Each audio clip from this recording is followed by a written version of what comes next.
Hey everyone, welcome to our very first podcast with Mr. Hyde for AP US History. Today's focus will be on colonial America from 1450 to 1650. The topics that we will be covering, that you will be tested on the big test in May, is comparing European colonization, French North America, and British North America. Okay, so let's go ahead and get started. Alrighty, so first of all, you should basically know the region's purpose for colonization by these Europeans. Okay, if you look at the map here on the bottom of the screen here, you'll see the Spanish colonies for the most part.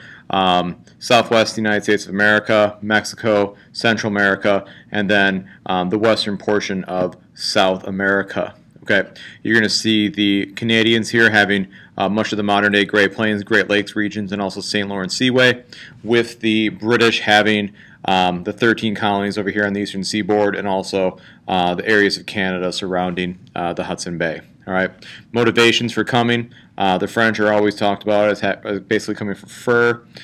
English colonies came here for farming and trade, and the Spanish came here for basically religion, gold, ranching and stuff like that. Okay, you can see basically when they were colonized, so the Spanish were the first, followed by the French and the English about 100 years later. Okay, so those are the basics of those colonies. Okay, French colonies, kind of already talked a little bit about this. They basically were here for fur. All right. One of the big consequences of being here just for fur is that they didn't really need a lot of people to get this fur trade going. So they definitely had a lot of fur trappers that went into the backcountry that did a lot of exploring. But they never really developed a significant population as a result of that, because there weren't farming communities. There wasn't a lot of families in New France. Okay.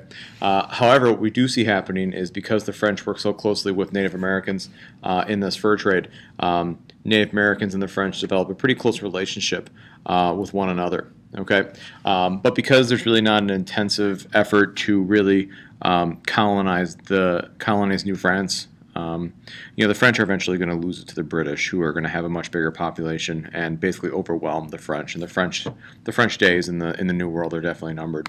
Okay, the British obviously were really focused on, and we want to focus on, why did the British settle in North America, and there's a couple of reasons for this. Okay, and I have three on the slideshow. Number one, we do see a lot of population growth in Great Britain, so there definitely is an issue with overcrowding. We also see a little bit of an economic downturn, in that 17th century, 18th century. We see issues with inflation, decreases in wages, and so for a lot of people, there's a strong incentive to go ahead and take this huge risk and leave the British Isles for hopefully greener pastures in this new world. Okay, of course, probably the most famous reason for settlement that most people know is that many of the people that came from the British Isles were religious dissidents. Okay, two major groups fit that mold. The Puritans. Okay, these are people that are unhappy with the Church of England. They don't feel that the Church of England is really following their religion like they would like to, and based on their name, Puritans, obviously they want to be pure and practice their religion like they feel it is meant to be practiced. Okay, so these are some of the first people to come to the Americas from the British Isles. They develop a colony. We also have the separatists, also known as pilgrims. These are people that basically want to separate themselves from the Church of England. They're somewhat persecuted in Great Britain. They eventually flee to Holland to try to find some freedom there, but they basically don't like that, because they feel like their children are being Dutchified. So Dutchification, one of those great terms, and so they feel like they have to leave Holland and look for those greener pastures in America, where they can practice their religion as they see fit. And so that's one of the reasons that they leave. Okay, Jamestown is the very first successful British colony. It settled in 1607. Some of the basics there, you can obviously read that yourself. It's given a charter by King James, which is why Jamestown is the name of it. Unfortunately for the people that settled Jamestown, they picked a really bad location in the Chesapeake Very swampy, lots of mosquito-borne illnesses that ravaged these settlers that came from England. So disease was a major problem. We also know that there was a lot of conflict with the Native American tribes around the Jamestown area, specifically the Powhatan Confederacy. This is where the famous Pocahontas comes into play as well.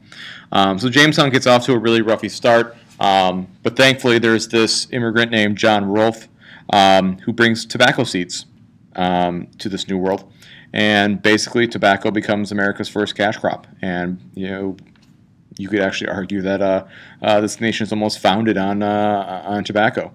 Bringing tobacco to the Americas also will eventually lead to slavery.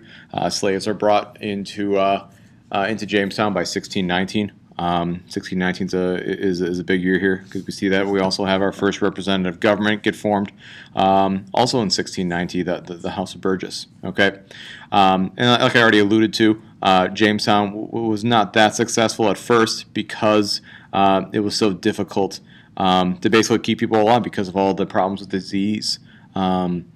You look at some of the data here, it's pretty interesting. Life expectancy was super low. 50% of the people did not live to see their 20th birthday. Really, the only way we had growth was through immigration, and most immigrants died when they got here. There were very few families in Jamestown and the early Virginia colony. Men outnumber women 6-1 in 1650, and even by 1700 we have a 3-2. So that tells us a little bit something about why people came to the Chesapeake area, and that was they came to make money.